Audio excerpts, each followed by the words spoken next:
এটা actually state government project जैविक सार केमती व्यवहार करवा ताकू लोकप्रिय केमती करवा production and popularisation of biofertilisers Etah project रो मुख्य उद्देश्य ता बाबत रे हमें एठी आस्तलु सचिबाम गांव रे चासी माननको एटा रेकमेंड करवा पे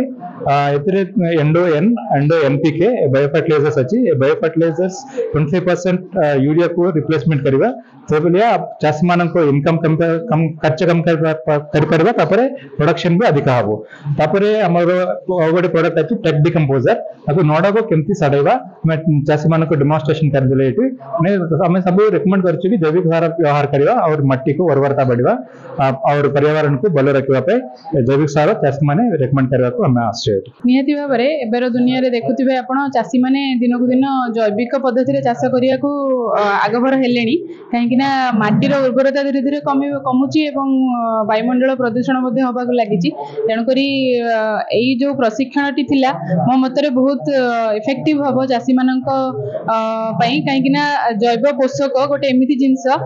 केमिकल फर्टिलाइजर सहित मध्ये हमें याको प्रयोग करि परिबा एवं माटी रो उर्वरता हमें रक्षा करि परिबा वायुमंडल प्रदूषण हमें कम करि परिबा एहा द्वारा एवं एहार धीरे धीरे व्यवहार बढ़ी मध्ये हमें सस्टेनेबल एग्रीकल्चर आड़ को धीरे धीरे आगभर होगा पई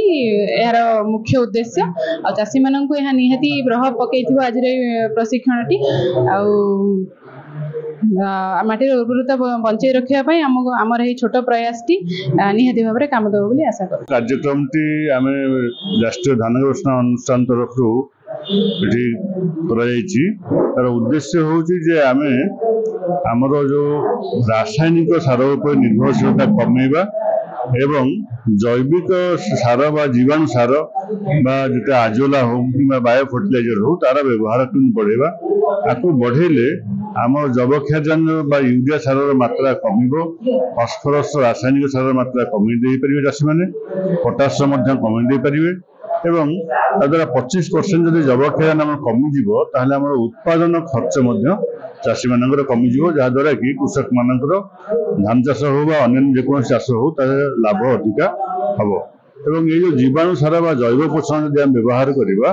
ताद्वारा कौन परिवेश भल रहा सहित आमर जो लाभदायक जो सब कीट पतंग अच्छा संख्या बढ़ जहाँकि प्रकृत मनुष्यर जीवन को सुख स्वच्छंद भरदेव।